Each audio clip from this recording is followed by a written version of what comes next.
남편의 외도에 앙심을 품은 여자는 가장 아끼는 이브닝 드레스를 차려입고 최고급 레스토랑으로 향했다.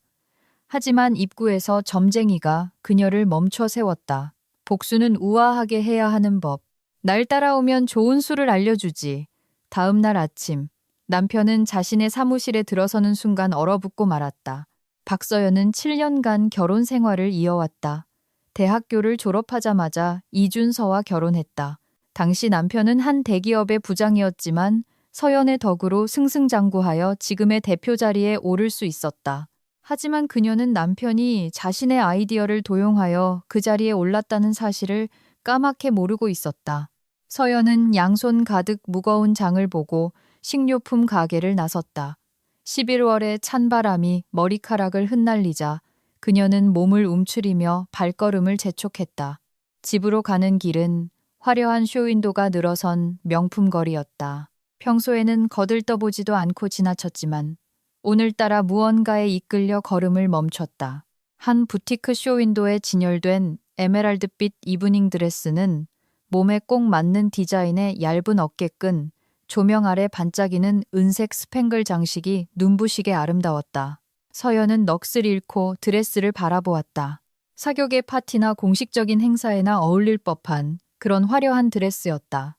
자신이 그 드레스를 입은 모습을 상상했다. 부드러운 천이 피부를 스치는 감촉, 조명에 따라 반짝이는 모습, 몸에 완벽하게 맞는 실루엣을 그려보았다. 그러다 문득 차갑고 씁쓸한 현실이 머리를 스쳤다. 어차피 입고 갈 곳도 없는데 무슨 소용이야. 결혼 7년 동안 사교 모임은커녕 이런 드레스를 입고 갈 만한 행사에 단 한 번도 가본 적이 없었다. 남편 준서는 끊임없이 사업 미팅, 회식, 발표회에 참석했지만 서연은 늘 집을 지켰다. 저녁을 준비하고 청소를 하고 남편을 기다렸다. 언제나 서연은 깊은 한숨을 내쉬며 쇼윈도에서 시선을 거뒀다. 장바구니가 팔을 무겁게 짓눌렀고 어서 집에 가야 했다. 몇 걸음 옮겼을 때 뒤에서 한 여자의 목소리가 들렸다. 서연아, 너 맞니? 서연이 돌아보았다. 베이지색 코트에 선글라스를 쓴 키 큰 여자가 서 있었다. 그녀가 선글라스를 벗자 서연은 알아볼 수 있었다. 지은아, 이게 얼마만이야? 서연은 긴장이 풀리는 것을 느끼며 미소 지었다. 그러게 말이야. 몇 년 만이지? 지은은 환하게 웃으며 서연을 껴안았다. 서연은 한 발짝 물러서서 대학 동창인 지은을 찬찬히 훑어보았다. 지은은 몰라보게 변해 있었다. 늘 수업에 늦고 필기 노트를 빌리기 바빴던 명랑한 학생은 온데간데 없고 세련된 비즈니스 우먼이 서 있었다. 값비싼 코트, 단정한 헤어스타일, 당당한 자세까지 심지어 그녀의 향수 냄새마저 부와 성공을 말해주는 듯 했다. 너 정말 많이 변했다. 서연이 말했다. 인생이 사람을 바꾸는 거지. 지은이 웃으며 말했다. 우리 오랜만에 카페 가서 수다나 떨까? 마침 시간도 많은데. 서연은 장바구니를 내려다보며 잠시 망설였다. 집에 가도 아무도 없다. 준서는 저녁 늦게나 들어올 것이다. 저녁 준비는 나중에 해도 된다. 친구를 만난 게 언제였더라? 1년 전? 아니, 2년 전인가. 좋아, 가자. 서연은 어차피 외출할 일도 거의 없다는 생각에 동의했다. 그들은 길모퉁이에 있는 아늑한 카페로 들어갔다. 안은 따뜻하고 갓 구운 빵과 커피 향이 가득했다. 지은은 창가 자리를 골라 코트를 의자 등받이에 걸치고 서연의 맞은편에 앉았다. 카푸치노 마실래? 그녀가 메뉴판을 넘기며 물었다. 좋아. 서연은 장바구니를 테이블 아래에 놓으며 고개를 끄덕였다. 웨이트리스가 주문을 받고 사라지자 지은은 테이블에 팔을 기대고 서연을 유심히 바라보았다. 그래, 어떻게 지내? 요즘 뭐해? 그냥 평범하게 지내지 뭐. 서연이 어깨를 으쓱하며 말했다. 집안일하고 결혼한 지는 7년 됐어. 정말? 지은이 휘파람을 불었다. 나는 1년 전에 이혼했어. 일이 더 중요하다는 걸 깨달았거든. 지금은 내 사업을 하고 있어. 시내에 뷰티 살롱을 3군데나 운영하고 있지. 대단하다. 서연이 진심으로 말했다. 넌 항상 목표가 뚜렷했잖아. 내가? 지은이 웃었다. 대학 때는 아무 생각 없었어. 오히려 네가 우리 과의 스타였지. 교수님들이 내 프로젝트 보고 얼마나 감탄했는지 기억나? 특히 건축학 관련해서는 서연은 시선을 내렸다. 웨이트리스가 커피를 가져다 주자 그녀는 따뜻한 잔을 감싸주었다. 그래서 넌 어떻게 됐어? 지은이 카푸치노에 설탕을 저으며 물었다. 꿈에 그리던 건축가가 됐니? 아니. 서연은 고개를 저으며 한 모금 마셨다. 어쩌다 보니 그렇게 안 됐어. 왜? 지은이 놀란 듯 눈썹을 치켜 올렸다. 네가 우리 과에서 최고였는데, 머릿속에 얼마나 멋진 프로젝트들이 많았는데, 내 졸업 작품은 아직도 기억나. 모두들 네가 성공할 거라고 했는데, 서연은 아무 말도 하지 않았다. 결혼 후에 모든 것이 변했다는 걸 어떻게 설명해야 할까? 준서가 일은 나중에 해도 돼. 먼저 집안을 꾸리고 그러다 보면 아이도 생기겠지라고 말했던 것을. 하지만 아이는 생기지 않았고 일은 늘 뒷전이었다. 있잖아, 지은이 몸을 앞으로 기울였다. 최근에 어떤 프로젝트를 봤는데 딱 내 스타일인 거야. 네, 특유의 가볍고 공기 같은 느낌. 그러면서도 기능적인 디자인. 딱 너라고 생각했어. 그런데 나중에 보니까 설계자가 이준서라고 되어 있어서 좀 실망했지. 서연의 심장이 쿵 내려앉았다. 이준서? 그녀는 입안이 바싹 마르는 것을 느끼며 되물었다. 응, 내 남편이야. 내 남편?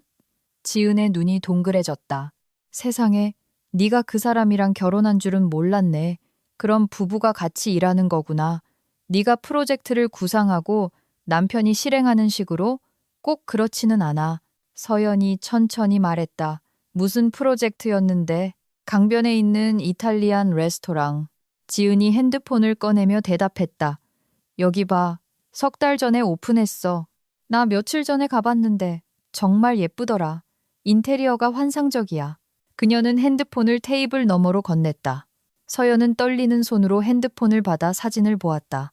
질감이 살아있는 밝은 색의 벽, 아치형 문, 빈티지한 샹들리에, 홀이 내려다 보이는 오픈 키친, 테라코타 타일 바닥, 흙 화분에 심어진 살아있는 식물들. 모든 디테일, 모든 요소가 낯익었다. 그녀 자신이 직접 구상한 것이기 때문이다. 1년 전 집에서 심심해서 스케치를 시작했다. 그냥 취미 삼아 작은 이탈리안 레스토랑의 콘셉트를 스케치했다. 퇴근한 준서에게 보여주자.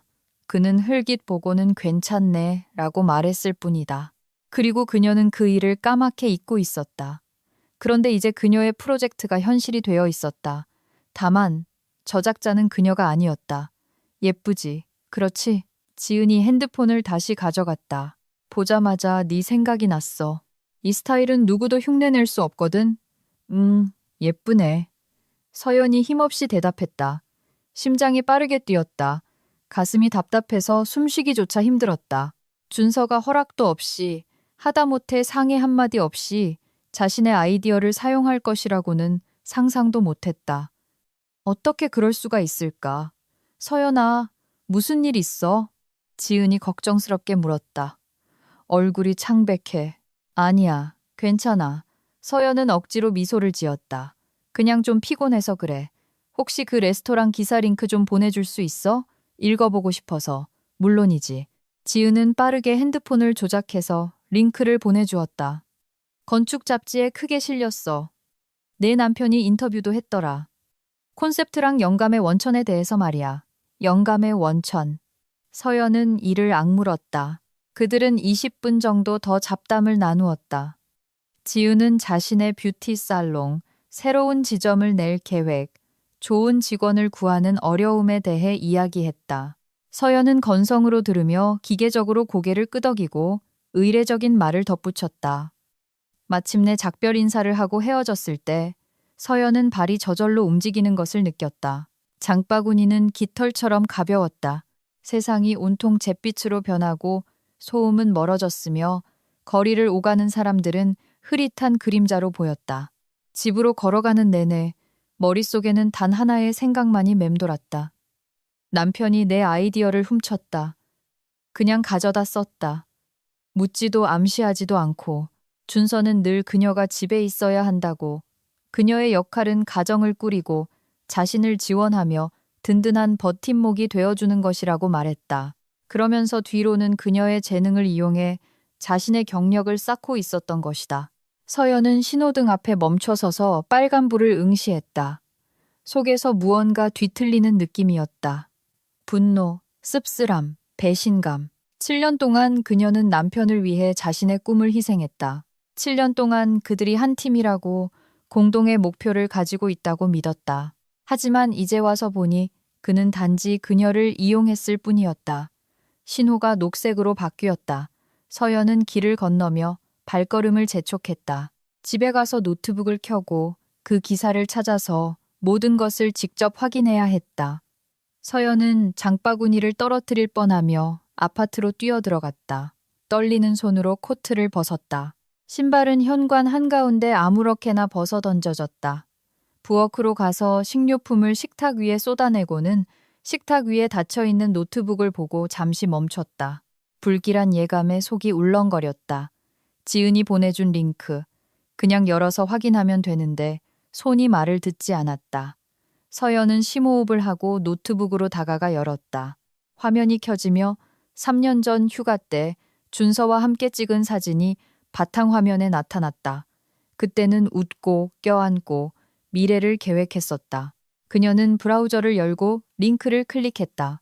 기사는 순식간에 로딩되었다. 레스토랑 업계의 새로운 바람, 강변의 이탈리안 소울이라는 굵은 제목이 눈에 들어왔다. 첫 번째 사진부터 충격이었다. 레스토랑 홀. 그녀가 스케치에서 그토록 공들여 골랐던 질감 있는 석고로 마감된 밝은 벽, 각 공간으로 이어지는 아치형 문, 따뜻한 빛을 내뿜는 빈티지한 단철 샹들리에, 헤링본 패턴으로 깔린 테라코타 타일, 커다란 흙 화분에 심어진 살아있는 올리브나무. 이럴 수가 없어. 서연은 가슴속에 묵직한 분노가 차오르는 것을 느끼며 속삭였다. 그녀는 페이지를 아래로 스크롤했다. 또 다른 사진. 구리 식기들이 걸려있는 오픈 키친.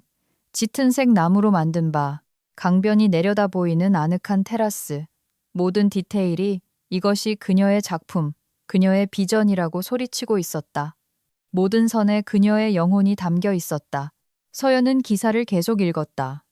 칭찬과 감탄 일색이었다.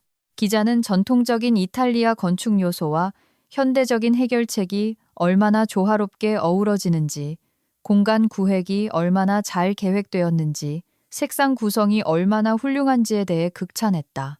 건축가 이준서는 진정한 걸작을 창조했다는 문장이 있었다. 건축가 이준서, 서연은 이를 악물었다. 한 줄 한 줄 읽을수록 숨쉬기가 힘들어졌다. 글자들이 눈앞에서 흐릿해졌지만 그녀는 억지로 계속 읽어 내려갔다. 인터뷰에서 이준서 대표는 토스카나 여행에서 영감을 얻었다고 말했다. 그는 작은 이탈리아 마을의 분위기를 우리 도시에 옮겨와 모든 손님이 이탈리아 가족의 일원이 된 듯한 느낌을 받는 공간을 만들고 싶었다고 했다. 토스카나 여행? 무슨 여행? 준서는 이탈리아에 가본 적이 없다. 오히려 그녀가 대학 시절부터 그곳을 꿈꿔왔다. 책과 영화를 통해 이탈리아 도시의 건축을 공부하고 잡지에서 사진과 기사를 오려 모았다. 서연은 기사 맨 아래까지 스크롤했다. 거기에는 검은색 바탕에 흰색 글씨로 분명하게 적혀 있었다. 프로젝트 제공, 이준서, 저작권 보호, 저작권, 그녀의 작품에 대한. 그녀는 노트북을 닫고 마치 위험한 물건인 양식탁에서 멀어졌다. 손이 떨렸다. 속에서는 분노와 고통, 당혹감이 뒤섞여 들끓었다. 어떻게 그럴 수가 있을까? 어떻게 감히? 그녀는 정신을 차렸다. 준서는 몇 시간 후에 돌아올 것이다. 평소처럼 저녁을 준비하고 아무렇지 않은 척 그를 맞이한 다음 차분하게 대화해야 했다. 어쩌면 이건 그냥 오해일지도 모른다. 어쩌면 그가 서프라이즈로 그녀의 아이디어를 실현시켜 주려고 했는데 아직 말할 기회가 없었을지도 모른다.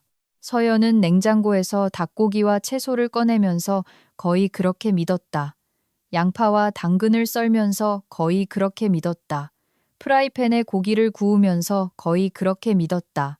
하지만 시간이 지날수록 마음속 깊은 곳에서 목소리가 들려왔다. 그는 아무 말도 할 생각이 없었어. 그는 일부러 침묵했던 거야. 그녀는 식탁을 차리고 접시를 놓고 수저를 놓았다. 모든 것이 평소와 같았다. 7년 동안 매일 반복되던 익숙한 의식. 그녀는 뜨거운 요리를 식탁에 올리고 물병에 물을 채우고 냅킨을 접었다. 모든 것을 기계적으로 무의식적으로 한 다음 식탁에 앉아 다시 노트북을 열었다. 기사는 여전히 화면에 떠 있었다. 서연은 기사를 다시 읽었다. 그리고 또다시 자신에 대한 언급, 프로젝트에 다른 누군가가 참여했다는 암시라도 있는지 찾아보았다. 하지만 없었다. 오직 이준서의 이름뿐. 레스토랑을 배경으로 비즈니스 정장을 입고 자신감 넘치는 미소를 짓고 있는 그의 사진뿐이었다. 그녀는 생각에 너무 깊이 빠져 현관문이 닫히는 소리를 듣지 못했다. 현관에서 들려오는 발소리도 듣지 못했다. 정신을 차린 것은 준서가 부엌으로 들어왔을 때였다. 다녀왔어, 여보. 오늘 하루 어땠어? 그의 목소리는 활기차고 명랑했다. 그는 재킷을 벗어 의자 등받이에 걸치고 그녀에게 키스하려는 듯 다가왔다. 서연은 본능적으로 몸을 피했다. 준서는 멈칫했다. 이해할 수 없다는 표정이었다. 그는 미간을 찌푸리며 의아한 눈으로 그녀를 바라보았다. 무슨 일이야? 서연은 말없이 노트북 화면을 그에게 돌려 보여주었다. 준서의 시선이 모니터로 향했다. 그녀는 그의 얼굴 표정이 변하는 것을 보았다. 처음에는 이해하지 못하다가 이내 알아차리고는 옅은 미소를 지었다. 나한테 할 말 없어? 서연은 목소리를 최대한 평온하게 유지하려고 애썼다. 준서는 의자를 당겨 맞은편에 앉아 마치 평범한 저녁 식사 대화를 하려는 듯 테이블에 팔을 기댔다. 아, 이거. 그는 씩 웃었고 그 미소는 어떤 말보다 더 아프게 느껴졌다.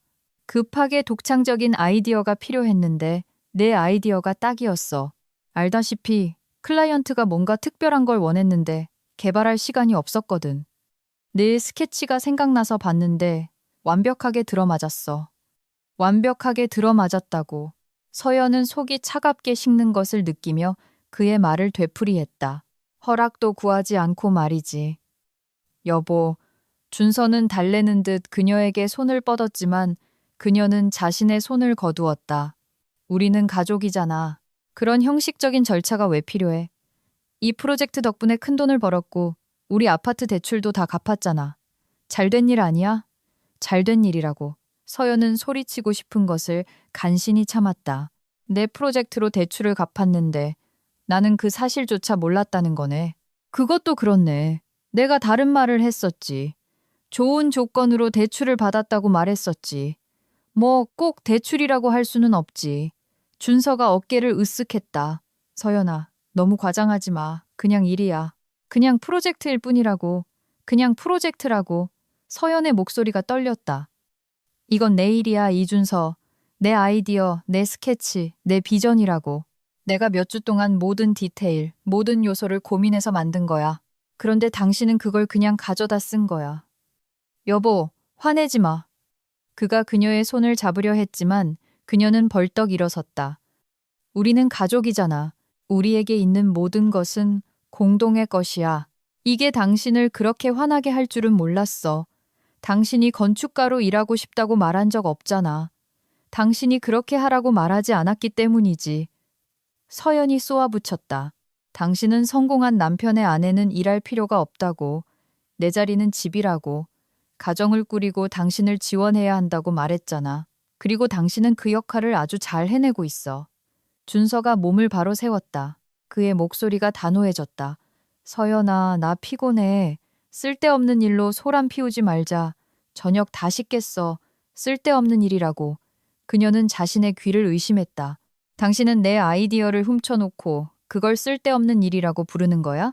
난 아무것도 훔치지 않았어. 준서가 목소리를 높였다. 그건 그냥 집에 굴러다니던 스케치였어. 당신이 직접 나한테 보여줬잖아. 이것 좀 봐. 내가 그린 거야 라고. 내가 봤고 마음에 들었어. 그래서 쓴 거야. 뭐가 문제야? 문제는 당신이 물어봤어야 한다는 거야. 서연은 뺨을 타고 눈물이 흐르는 것을 느꼈다. 적어도 허락을 구하거나 클라이언트에게 보여주고 싶다고 미리 말해줄 수는 있었잖아? 젠장, 내 이름이라도 같이 올려줄 수는 있었잖아. 내 이름? 준서가 코웃음을 쳤다. 서연아, 당신은 비즈니스가 어떻게 돌아가는지 모르는구나. 클라이언트는 회사에 돈을 지불했고 회사는 나에게 돈을 지불해. 이건 내 일이고 내 월급이야. 만약 내가 건축가로 일하지 않는 내 아내, 주부가 이걸 디자인했다고 말하기 시작했다면 사람들은 나를 더 이상 신뢰하지 않았을 거야. 그의 말 한마디 한마디가 비수처럼 꽂혔다. 일하지 않는 주부. 정말이야? 서연의 목소리는 낮고 위험하게 변했다. 당신은 내가 모를 거라고 생각해서 내 아이디어를 훔친 거야. 그리고 이제 와서는 그게 옳은 일이었다고 나를 설득하려는 거고. 훔치지 않았어. 준서가 그녀에게 다가와 어깨를 잡았다. 서연아, 나는 그냥 내가 사용할 수 있는 자원을 활용했을 뿐이야. 우리는 가족이고 모든 것을 공유하잖아. 당신의 아이디어도 우리의 공동 자산이야. 자원이라고. 그녀는 그의 눈을 똑바로 쳐다보며 되물었다. 내가 당신에게 자원이야? 아니, 물론 아니지. 그는 부드러워지며 그녀를 껴안았다. 내가 말을 잘못했어. 여보, 그만해. 내가 당신을 얼마나 사랑하는지 알잖아. 나는 그냥 우리 가정이 잘 되기를 바랐을 뿐이야. 빚 없이 살 수 있기를 바랐다고. 당신도 그걸 원했잖아. 그렇지? 서연은 그의 품에 안겨 배신감을 느꼈지만 그의 말, 그의 억양, 그의 손길, 모든 것이 너무나 익숙하고 편안했다. 7년을 함께했다. 7년 동안 그녀는 그를 믿었다. 준서 씨. 그녀는 그에게서 떨어져 그의 얼굴을 바라보았다. 다시는 허락 없이 내 작품을 사용하지 않겠다고 약속해줘. 약속할게. 그가 그녀의 머리를 쓰다듬으며 고개를 끄덕였다. 물론 약속할게. 이렇게 될 줄은 몰랐어. 미안해. 정말 당신을 화나게 할 생각은 없었어. 그냥 서두르다 보니 당신이 이걸 싫어할 거라고는 생각지도 못했어. 그는 그녀에게 키스하고 사과를 속삭이고 그녀가 자신에게 얼마나 중요한지 말했다. 서연은 들으면서 믿고 싶었다. 그저 실수였고 그가 자신의 잘못을 깨달았다고 생각하고 싶었다. 그날 저녁, 그들은 저녁 식사를 하며 준서가 일, 새로운 프로젝트, 동료들에 대해 이야기하는 것을 들었다. 그는 매력적이고 다정하고 부드러웠다. 그녀가 한때 사랑에 빠졌던 바로 그 모습이었다. 그리고 서연은 정말로 그에 대한 분노를 잊었다. 하지만 마음속 깊은 곳, 의식의 가장 먼 구석에는 의심의 씨앗이 자리 잡았다. 작고 거의 눈에 띄지 않는, 그것은 아직 침묵하고 있었지만 이미 존재하고 있었다. 서연은 알람이 울리기 전에 잠에서 깼다. 창밖은 아직 동이 트기 전이었다. 회색빛 11월의 아침이 꽉 닫히지 않은 커튼 틈으로 침실에 스며들고 있었다. 옆에는 준서가 침대 절반을 차지하고 누워 고르고 조용하게 숨을 쉬고 있었다. 그녀는 고개를 돌려 그를 바라보았다. 어젯밤의 대화가 여전히 귓가에 맴돌았다. 그녀가 주부라는 그의 말, 그녀의 아이디어가 공동 자원이라는 말, 그저 손에 닿는 것을 사용했을 뿐이라는 말. 밤새 서연은 뒤척이며 그 장면을 머릿속에서 몇 번이고 되감았다. 그는 사과했고 다시는 그러지 않겠다고 약속했다. 다정하고 세심했으며 그녀는 그를 믿었다.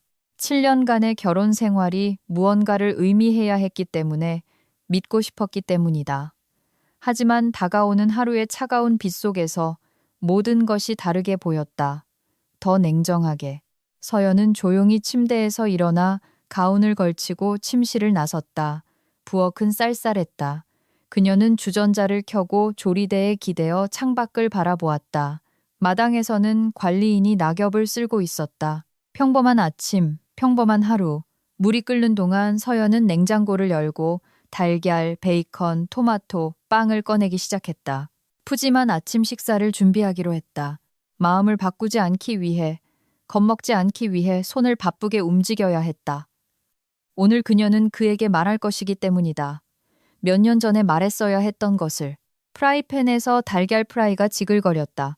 서연은 채소를 썰고 베이컨을 굽고 커피를 내리고 식탁을 차리고 접시를 놓고 수저를 놓았다. 모든 것이 늘 그렇듯 깔끔하고 예뻤다. 준서는 7시 30분에 부엌에 나타났다. 이미 셔츠와 바지를 입고 있었다. 머리는 샤워 후 아직 축축했다. 그의 애프터쉐이브 향이 공간을 가득 채웠다. 좋은 아침.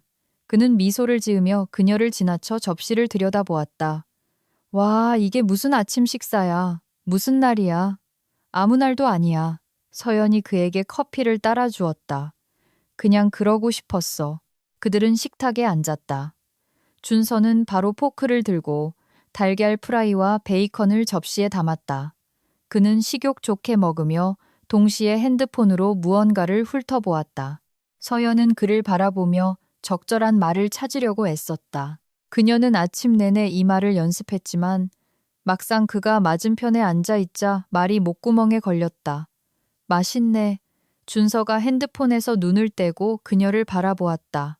오늘 실력 발휘 좀 했네. 준서 씨. 그녀는 포크를 접시에 내려놓았다. 할 말이 있어. 그는 눈썹을 치켜 올렸지만 계속 씹었다. 뭔데? 서연은 테이블 밑에서 주먹을 꽉 쥐고 심호흡을 했다. 나 취직하고 싶어. 준서는 포크를 입에 가져가다 말고 멈칫했다. 천천히 포크를 접시에 다시 내려놓고 놀란 눈으로 그녀를 바라보았다. 뭐라고? 그는 마치 잘못 들었다는 듯 되물었다. 나 취직하고 싶다고 말했어. 서연이 더 단호하게 반복했다. 준서는 의자 등받이에 기대어 팔짱을 꼈다. 그는 탐색하는 눈으로 그녀를 바라보았다. 왜 그런 결정을 한 거야? 그의 목소리에는 당혹감이 묻어 있었다. 나는 우리 생활에 만족하는 줄 알았는데. 만족해. 서연은 말을 고르며 고개를 끄덕였다. 하지만 집에만 있는 건 지겨워. 아이도 없잖아. 당신은 늘 아직 이르다고 먼저 자리를 잡고 기반을 다져야 한다고 말했지. 그러니 적어도 내가 좋아하는 일을 할 수 있잖아. 좋아하는 일이라고. 준서가 미간을 찌푸리며 되뇌었다. 무슨 말이야? 건축 말이야. 그녀가 대답했다. 그냥 다시 내 전문 분야로 돌아가고 싶어. 준서는 이 말을 문지르며 들은 말을 곰곰이 생각하는 듯 했다. 그러고 나서 커피잔을 들어 한 모금 마시고 다시 식탁에 내려놓았다. 서연아. 그가 달래는 듯한 말투로 시작했다. 하지만 당신은 집안을 돌보잖아. 요리도 잘하고 집은 항상 깨끗하고 모든 걸 다 해내잖아. 그런데 일을 시작하면 그럴 시간이 없을 거야. 알아. 그녀가 고개를 끄덕였다. 하지만 노력해서 다 해낼게. 다른 여자들도 하잖아. 나도 할 수 있어. 다른 여자들은 다른 여자들이지. 준서는 앞으로 몸을 기울여 그녀의 눈을 바라보았다. 그들은 남편이 다를 수도 있고 환경이 다를 수도 있어. 서연아, 나는 집이 정돈되어 있어야 해. 내가 마음 편히 일하려면 집안일이 잘 돌아가고 있다는 걸 알아야 한다고. 그건 내 경력에 중요해. 당신 경력에. 서연이 되뇌었다. 그녀의 목소리에 쇠 같은 날카로움이 섞였다. 내 경력은 중요하지 않고? 무슨 경력? 준서가 어깨를 으쓱했다. 당신은 7년 동안 건축가로 일하지 않았어. 그동안 많은 것이 변했어. 새로운 프로그램, 새로운 기준, 처음부터 다시 배워야 할 거야. 그럴 필요가 있을까? 왜냐하면 내가 사방이 막힌 벽 안에서 지내는 게 지긋지긋하기 때문이야. 서연은 속에서 분노가 끓어오르는 것을 느꼈다. 당신 인생의 부속품으로 사는 게 지겨워졌다고. 나도 사람이야, 이준서. 나도 꿈이 있고 야망이 있고 욕망이 있어. 내가 언제 당신을 부속품이라고 했어. 그가 방어적인 제스처로 손을 들었다. 서연아, 과장하지 마. 나는 그냥 우리 생활이 특정 방식으로 짜여 있고 그게 잘 돌아가고 있다는 걸 설명하려는 것뿐이야. 왜 굳이 바꾸려고 해? 내가 그렇게 하고 싶으니까. 그녀는 그를 쳐다보았다. 그것만으로는 부족해? 그들 사이에 침묵이 흘렀다.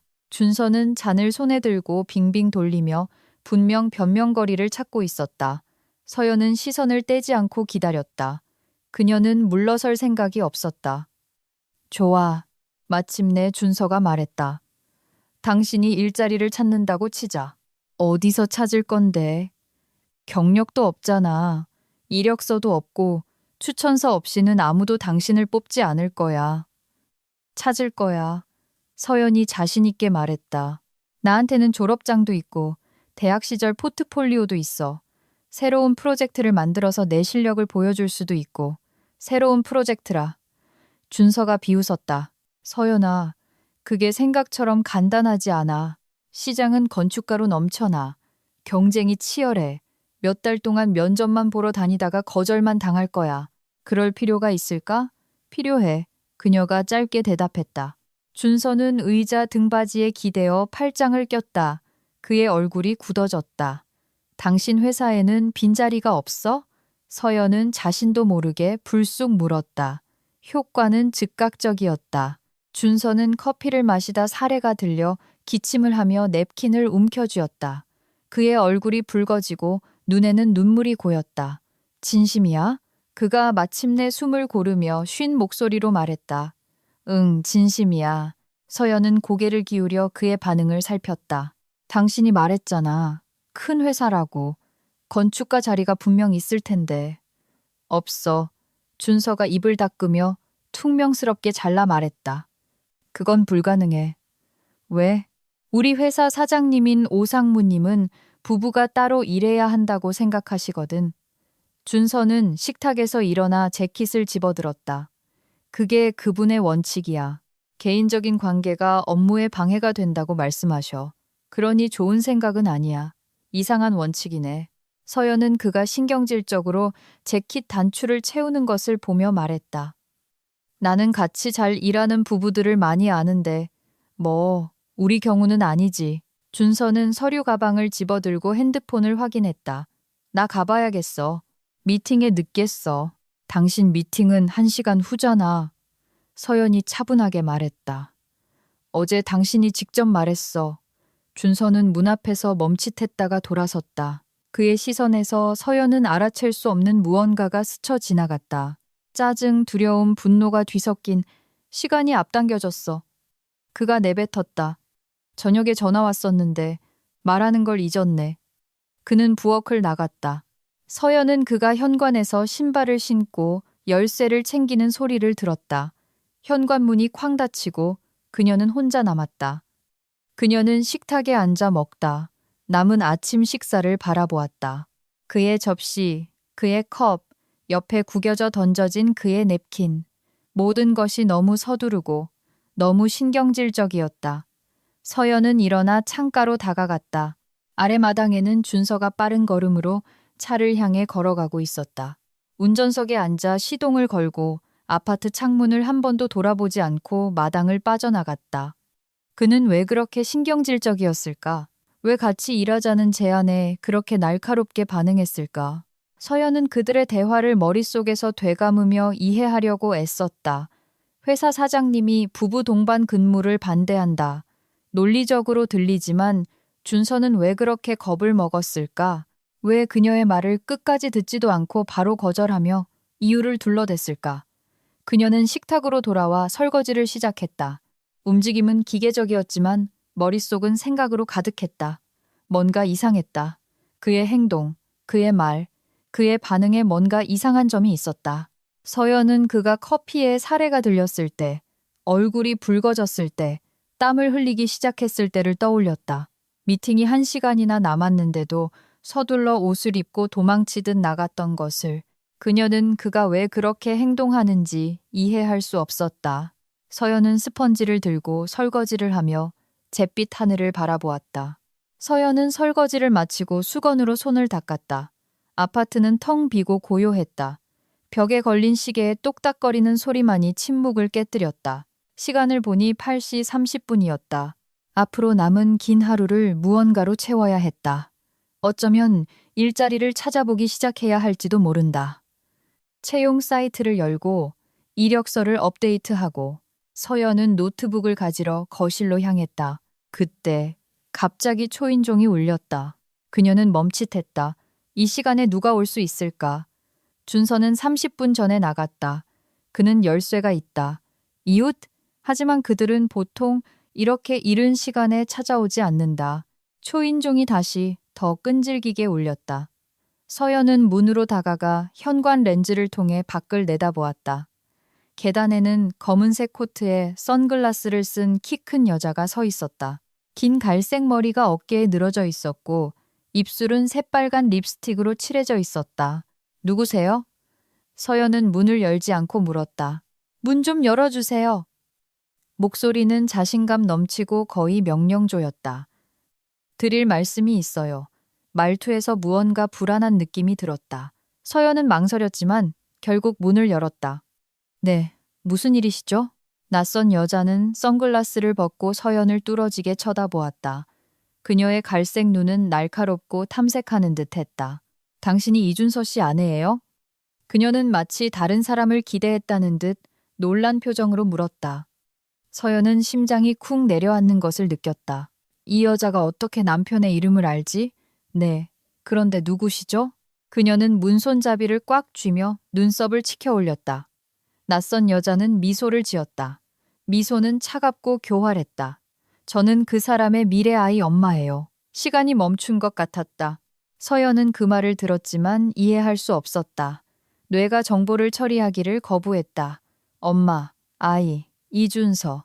그녀가 멍하니 서 있는 동안 여자는 단호한 움직임으로 문을 밀었다. 낯선 여자는 마치 자기 집인 양 아파트로 들어섰다. 뭐라고요? 서연이 마침내 숨을 내쉬며 뒤로 물러섰다. 방금 뭐라고 하셨어요? 여자는 천천히 현관을 둘러보았다.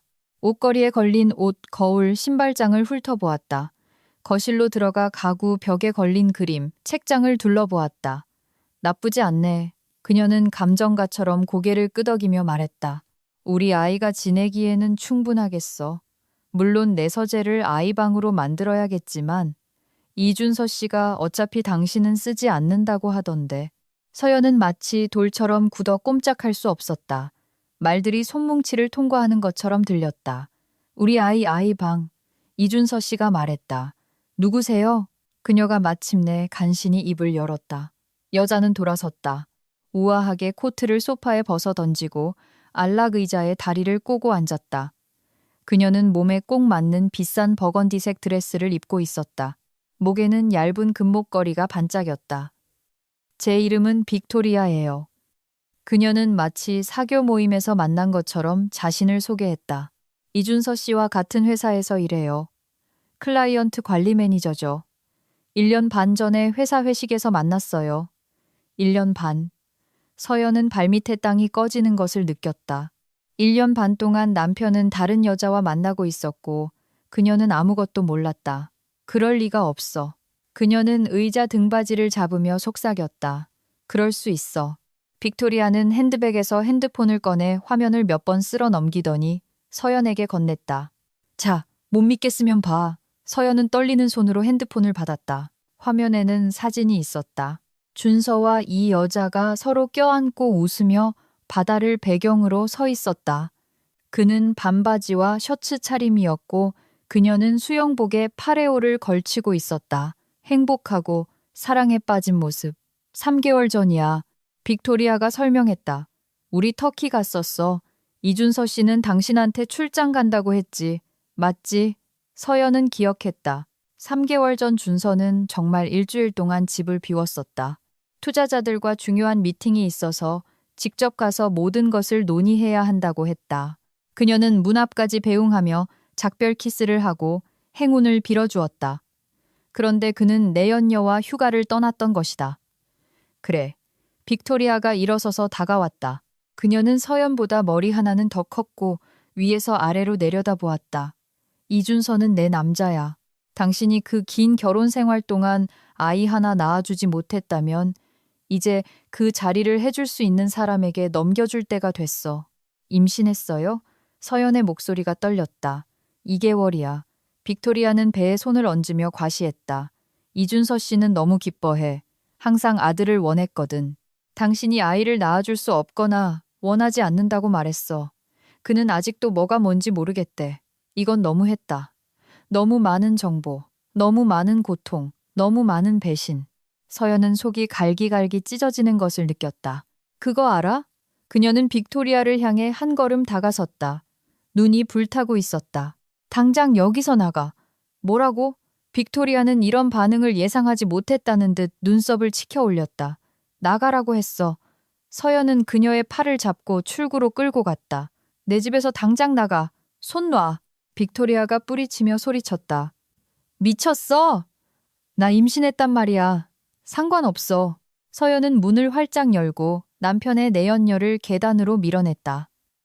나가서 다시는 돌아오지 마. 후회하게 될 거야. 빅토리아는 서연이 던진 코트를 움켜쥐며 소리쳤다. 이준서는 나를 선택할 거야. 나는 그의 아이를 가졌다고. 나가. 서연은 문을 쾅 닫고 그 자리에 주저앉아 온몸을 떨었다. 고요함, 오직 자신의 거친 숨소리와 관자놀이에서 쿵쾅거리는 심장 소리뿐이었다. 서연은 천천히 문을 따라 바닥으로 미끄러져 내려와 무릎을 감싸 안고 감정을 터뜨렸다. 눈물이 하염없이 흘러내렸다. 쓰라리고 뜨거운 눈물. 방금 그녀의 세상이 무너져 내렸다. 7년 동안 믿었던 모든 것, 가족, 사랑, 신뢰, 모든 것이 거짓이었다. 이준서는 그녀를 속이고 있었다. 1년 반 동안 다른 여자와 만나고 있었다. 그녀와 함께 휴가를 가고 자신의 삶에 대해 아이를 낳아주지 못하는 아내에 대해 이야기했다. 그리고 이제 그 여자는 임신했다. 서연은 얼마나 오랫동안 바닥에 앉아 있었는지 몰랐다. 눈물은 말라 뺨에 끈적한 자국을 남겼다. 마음속에는 차갑고 무거운 공허함이 자리 잡았다. 그녀는 천천히 일어나 욕실로 가서 차가운 물로 세수하고 거울에 비친 자신의 모습을 바라보았다. 창백한 얼굴, 충혈된 눈, 헝클어진 머리. 그녀는 망가져 보였지만 마음속 깊은 곳, 고통과 절망의 층 아래에서 다른 감정이 싹트기 시작했다. 분노, 격분, 복수심. 서연은 침실로 돌아와 옷장을 열었다. 가장 안쪽 구석에 드레스가 걸려 있었다. 3년 전 세일 때 언젠가 입을 날을 꿈꾸며 샀던 바로 그 에메랄드빛 드레스. 준서는 한 번도 그런 옷을 입고 갈 만한 곳에 그녀를 데려간 적이 없었다. 그녀는 옷걸이에서 드레스를 꺼내고 하이힐과 화장품 파우치를 꺼냈다. 그가 그녀를 소중히 여기지 않고 다른 여자를 선택했다면 그녀는 그에게 자신이 어떤 가치가 있는지 보여줄 것이다. 온 세상에 보여줄 것이다. 바람난 남편에게 복수할 것을 꿈꾸며 서연은 가장 아끼는 이브닝 드레스를 입고 정성껏 화장하고 머리를 손질했다. 거울에 비친 자신의 모습이 낯설게 느껴졌다. 그곳에는 아름답고 자신감 넘치는 여성이 서 있었다. 지난 몇 년간 느껴왔던 위축된 주부의 모습은 온데간데 없었다. 서연은 핸드백을 들고 시내에서 가장 비싼 레스토랑으로 향했다. 준서가 중요한 고객들을 데려갔지만 그녀는 단 한 번도 초대받지 못했던 곳. 레스토랑 입구는 붐볐다. 차들이 줄지어 차를 몰고 올라왔다. 그 안에서 우아하게 차려입은 사람들이 내렸다. 서연은 갑자기 망설이며 멈춰섰다. 내가 여기서 뭐 하는 거지? 왜 온 거지? 복수는 우아하게 해야 하는 법. 옆에서 나직한 여자의 목소리가 들렸다. 서연이 돌아보았다. 옆에는 검은 스카프를 두르고 긴 꽃무늬 드레스를 입은 나이든 여인이 서 있었다. 얼굴은 주름으로 가득했고 눈은 날카롭고 꿰뚫어보는 듯했다. 죄송합니다. 무슨 말씀이신지. 서연이 말했다.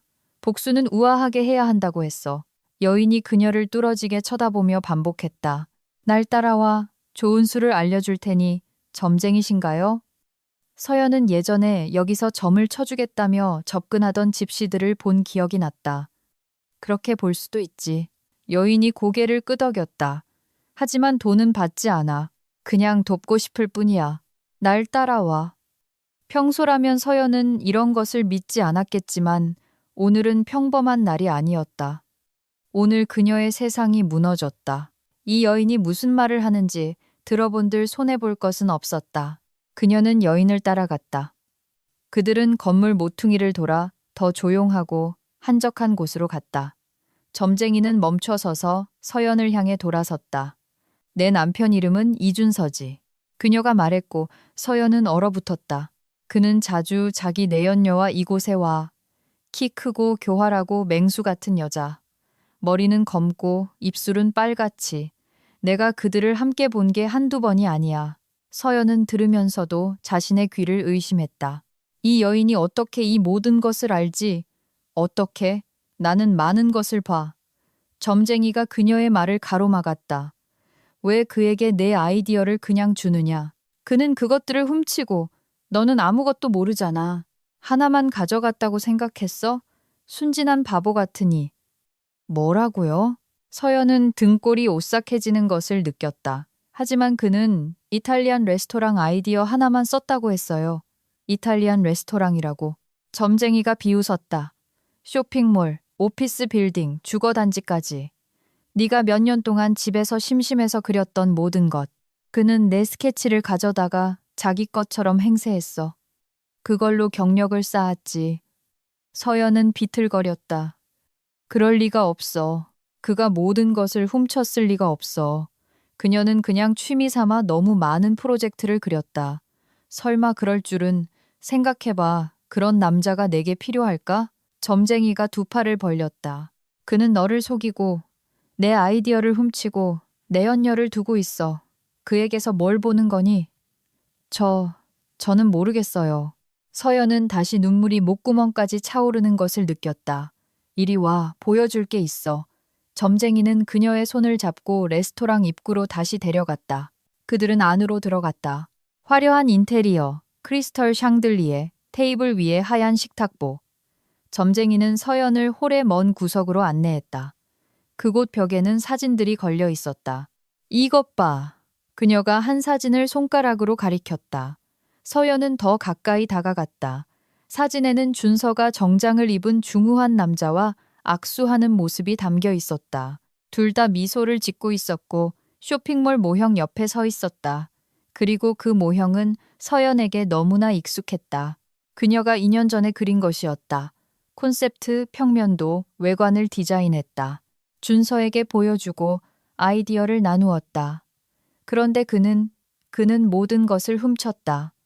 서연은 주먹을 꽉 쥐었다. 속에서 모든 것이 들끓었다. 분노, 고통, 절망이 하나의 불덩어리로 뒤섞였다. 그녀는 그 사진 앞에 서서 자신이 이용당했다는 것을 깨달았다. 7년 동안 그녀는 아이디어를 제공하는 공짜 공급원, 가정부, 완벽한 가정생활을 위한 장식품으로 이용당했다. 그리고 그녀는 아무것도 몰랐고, 믿었고, 사랑했고, 기다렸다. 하지만 이제 모든 것이 변했다. 서연은 점쟁이를 바라보았다. 감사합니다. 그녀가 조용히 말했다. 제 눈을 뜨게 해주셔서 감사합니다. 이제 어떻게 할 거니? 여인이 물었다. 서연은 몸을 곧게 펴고 어깨를 폈다. 눈물을 닦자 손의 떨림이 멈췄다. 눈에는 차가운 빛이 번뜩였다. 행동에 나설 거예요. 서연은 레스토랑을 나와 택시를 잡았다. 뒷좌석에 앉아 도시 반대편에 있는 어머니의 아파트 주소를 말했다. 운전사는 고개를 끄덕이고 출발했다. 그녀는 핸드백에서 핸드폰을 꺼냈다. 화면에는 알림이 가득했다. 이준서에게서 온 부재중 전화 5통. 서연은 전화를 거절하고 소리를 껐다. 그의 설명, 그의 거짓말, 그의 변명은 필요 없었다. 차는 저녁거리를 헤치고 나아갔다. 창밖으로 상점의 불빛, 행인들의 실루엣, 신호등이 스쳐 지나갔다. 평범한 하루의 평범한 저녁, 오직 서연에게만 모든 것이 영원히 변했다. 핸드폰이 다시 진동했다. 이준서였다. 그녀는 화면을 보고 전화를 끊었다. 1분 후에 그가 다시 전화했다. 그리고 또, 손님이 참 끈질기시네요. 운전사가 백미러를 힐끗 보며 말했다. 손님이 아니에요. 서연이 조용히 대답했다. 남편이에요. 전 남편. 그녀는 어머니 집에 도착해서 운전사에게 요금을 지불했다. 3층으로 올라가 초인종을 눌렀다. 어머니는 거의 바로 문을 열었다. 잠옷과 슬리퍼 차림인 것으로 보아 막 잠자리에 들려던 참인 것 같았다. 서연아. 그녀는 이브닝 드레스를 입은 딸을 보고 놀란 표정을 지었다. 무슨 일이니? 하룻밤만 재워주실 수 있어요? 서연은 간신히 눈물을 참고 있었다. 물론이지, 얘야. 들어오렴. 어머니는 그녀를 껴안고 아파트로 안내했다. 무슨 일이야? 준서랑 싸웠니? 더 심각해요. 서연은 거실로 들어가 소파에 주저앉았다. 그 사람 바람 피웠어요. 1년 반 동안요. 그 여자, 그 사람 아이를 가졌대요. 어머니는 차를 들고 있던 손을 멈췄다. 뭐라고? 그 사람이? 네. 서연이 고개를 끄덕였다. 오늘 아침에 그 여자가 우리 집에 찾아왔어요. 임신했고 이준서는 자기를 선택할 거라고 말했어요. 세상에. 어머니는 컵을 테이블에 내려놓고 딸 옆에 앉았다. 서연아, 나는 항상 그 이준서라는 사람한테 뭔가 이상한 점이 있다고 느꼈어. 하지만 내가 그를 너무 사랑했잖아. 사랑했죠. 서연이 씁쓸하게 웃었다. 그런데 그는 그걸 이용했어요. 바람만 피운 게 아니에요. 제 프로젝트를 훔쳤어요. 엄마. 그동안 제 아이디어로 경력을 쌓아온 거예요. 어머니는 딸을 껴안았고 서연은 마침내 울음을 터뜨렸다. 그들은 눈물이 마를 때까지 오랫동안 그렇게 앉아 있었다. 이제 어떻게 할 거니? 어머니가 조용히 물었다. 서연은 눈을 닫고 식탁에서 식은 찻잔을 들어 한 모금 마셨다. 싸울 거예요. 그녀가 단호하게 말했다. 증거가 있어요. 제 옛날 스케치, 날짜, 기록들. 그 사람 회사 사장님께 전화해서 다 말씀드릴 거예요. 확실하니? 어머니가 그녀의 손을 잡았다. 쉽지 않을 텐데. 물론이죠. 서연은 어머니의 눈을 바라보았다. 너무 오랫동안 침묵했어요. 너무 오랫동안 그가 제 인생을 좌지우지하게 놔뒀어요. 이제 끝내야 해요. 그녀는 노트북을 들고 열었다. 밤새 서연은 증거를 수집했다. 앨범에서 옛날 스케치를 스캔하고 생성 날짜가 있는 저장된 파일을 찾고 준서가 지난 몇 년간 수행한 모든 프로젝트를 기록했다. 핸드폰은 계속해서 전화벨이 울렸다. 준서는 30분마다 전화를 걸다가 메시지를 보내기 시작했다. 서연아, 어디야? 제발 답장 좀 해. 걱정돼. 무슨 일이야, 여보? 우리 얘기 좀 하자. 침묵하지 마. 무섭단 말이야. 뭐라고 말 좀 해봐. 서연은 대답하지 않았다. 그녀는 체계적으로 날짜를 확인하고 프로젝트를 자신의 스케치와 대조했다. 쇼핑몰, 1년 전의 아이디어, 오피스 빌딩, 2년 전의 프로젝트, 주거단지, 3년 전, 모든 것이 일치했다. 준서의 모든 주요 프로젝트는 그녀의 작품을 기반으로 했다. 아침이 되자 그녀는 증거로 가득 찬 폴더를 완성했다. 서연은 시계를 보았다. 6시 30분이었다. 그녀는 준서가 일하는 회사의 웹사이트를 열고 경영진의 연락처를 찾았다. 오상무, 대표이사, 사무실 전화번호, 이메일 주소. 서연은 번호를 눌렀다. 신호음. 하나, 둘, 셋. 여보세요? 피곤한 남자의 목소리가 들렸다. 오상무님, 좋은 아침입니다. 저는 박서연이라고 합니다. 귀사의 직원인 이준서 씨의 아내입니다. 그녀는 차분하고 자신감 있게 말하려고 애썼다. 꼭 만나 뵙고 싶습니다. 매우 중요한 일입니다. 표절 및 저작권 침해에 관한 것입니다. 침묵이 흘렀다. 무슨 말씀이시죠? 목소리가 경계심으로 가득 찼다. 제 남편이 제 건축 프로젝트를 사용하여 자신의 작품인 것처럼 발표했습니다. 서연은 핸드폰을 꽉 쥐었다. 모든 증거를 가지고 있습니다. 날짜가 있는 원본, 스케치, 파일, 사무실로 가서 모든 것을 보여드릴 수 있습니다. 이건 심각한 비난입니다. 오상무가 천천히 말했다. 알고 있습니다. 그리고 제 말에 책임을 질 준비가 되어 있습니다. 서연이 대답했다. 하지만 먼저 증거를 봐주시길 부탁드립니다. 또 다른 침묵. 좋습니다. 마침내 대표가 결심했다. 오늘 오전 10시에 오세요. 제 사무실에서 기다리겠습니다. 그리고 가지고 있는 모든 것을 가져오세요. 감사합니다. 서연은 안도의 한숨을 내쉬었다. 가겠습니다. 그녀는 전화를 끊고 의자에 앉아 자신을 지켜보고 있는 어머니를 바라보았다. 정말 그렇게 할 거니? 어머니가 조용히 물었다. 네. 서연이 고개를 끄덕였다. 이미 그렇게 했어요. 9시에 서연은 택시를 불렀다. 집으로 갔다. 준서는 이미 없었다. 졸업 발표 때 입었던 단정한 정장으로 갈아입고 모든 서류를 폴더에 담아 사무실로 향했다. 회사 건물은 인상적이었다. 유리와 콘크리트, 현대적인 디자인, 대리석 바닥의 넓은 로비. 서연은 이곳에 와본 적이 없었다. 준서는 한 번도 그녀를 직장에 초대한 적이 없었다. 그녀는 안내 데스크로 다가갔다. 안녕하세요. 오상무님을 뵈러 왔습니다. 박서연입니다. 10시에 약속되어 있습니다. 직원이 목록을 확인하고 고개를 끄덕였다. 올라가세요. 7층 701호실입니다. 엘리베이터는 오른쪽에 있습니다. 서연은 엘리베이터를 타고 올라갔다. 심장이 너무 세게 뛰어 온층에 들릴 것 같았다. 그녀는 해당 사무실을 찾아 문을 두드렸다. 들어오세요. 그녀는 문을 열었다. 파노라마 창문이 있는 넓은 사무실. 육중한 책상 뒤에는 50대 남성이 단정한 정장을 입고 앉아 있었다. 희끗희끗한 머리카락과 예리한 회색 눈을 가지고 있었다. 박서연 씨. 그가 일어나 손을 내밀었다. 네. 그녀는 그의 손을 잡았다. 제 이야기를 들어주셔서 감사합니다. 앉으세요. 오상무가 맞은편 의자를 가리켰다. 우리 변호사를 불렀습니다. 곧 올 겁니다. 정말 심각한 문제라면 전문가가 필요할 겁니다. 몇 분 후 서류 가방을 든 검은 정장 차림의 남자가 사무실로 들어왔다. 김민준 변호사입니다. 대표가 그를 소개했다.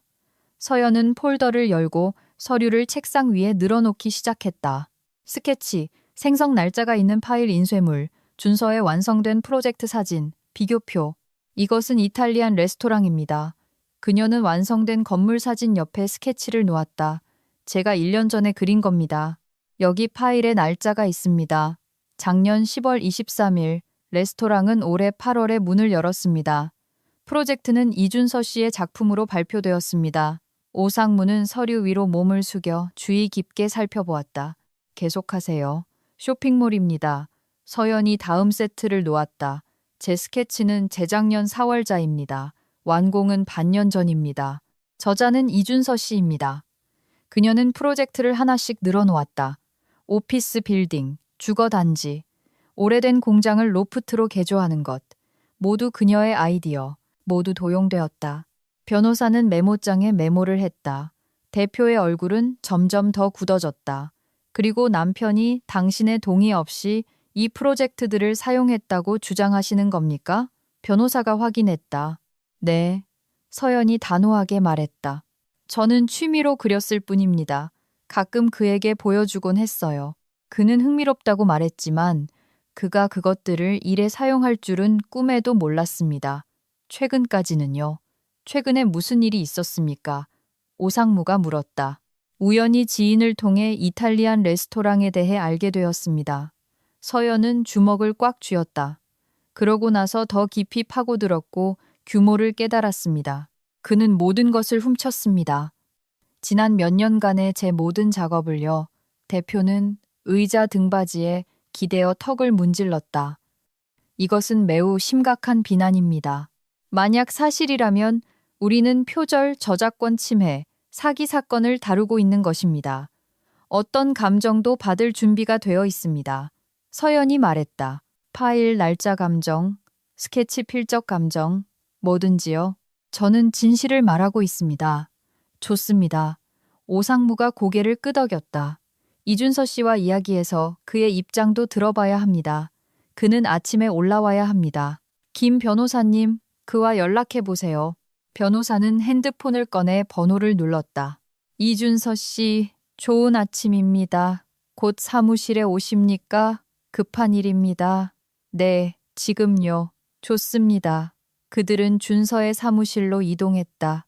서연은 긴장으로 손바닥이 축축해지는 것을 느꼈다. 이제 그를 볼 것이다. 이제 그가 그녀가 모든 것을 폭로했다는 것을 알게 될 것이다. 5분 후 문이 활짝 열렸다. 준서는 미소를 지으며 사무실로 들어왔다가 서연을 보고는 미소가 순식간에 사라졌다. 뭐야? 그는 문 앞에서 얼어붙었다. 여기서 뭐 하는 거야? 이준서 씨. 오상무가 차갑게 말했다. 앉으세요. 할 얘기가 있습니다. 준서는 천천히 사무실로 들어와 빈 의자에 앉았다. 그의 시선은 서연에게서 떠나지 않았다. 얼굴에는 당혹감과 두려움이 뒤섞여 있었다. 이것에 대해 알아내기 위해서였다. 대표가 책상 위에 펼쳐진 서류를 가리켰다. 당신 아내가 당신이 그녀의 아이디어를 훔쳐 당신 것인 양 행세했다고 말했습니다. 그녀는 증거를 가지고 있습니다.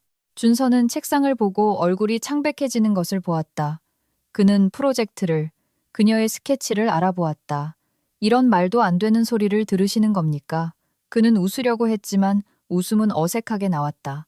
오상무님, 저를 아시잖아요? 저는 5년 동안 이 회사에서 일했습니다.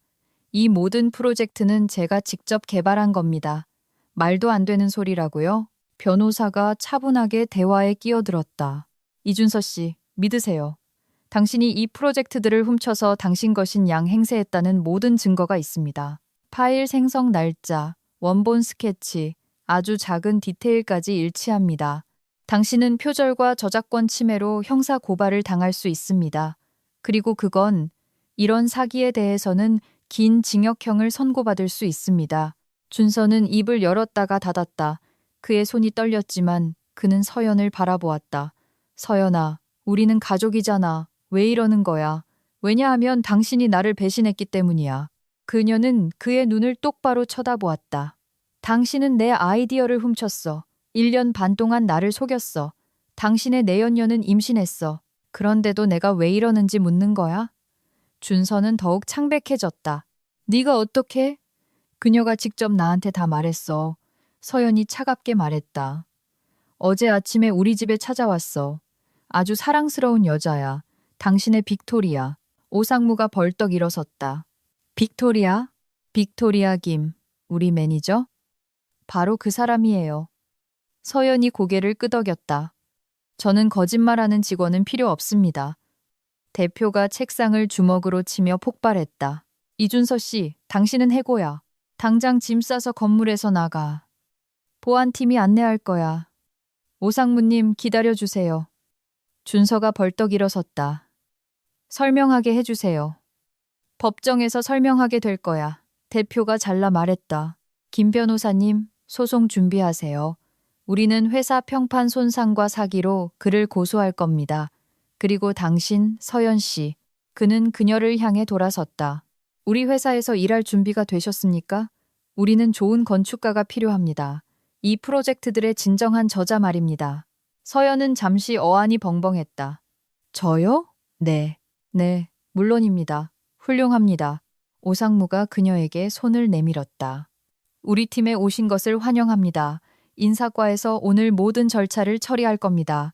당신은 이준서 씨의 자리를 맡게 될 겁니다.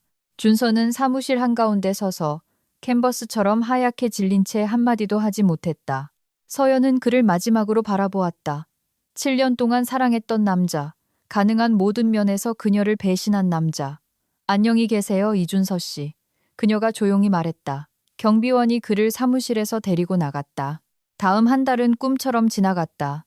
서연은 이혼 소송을 제기했다.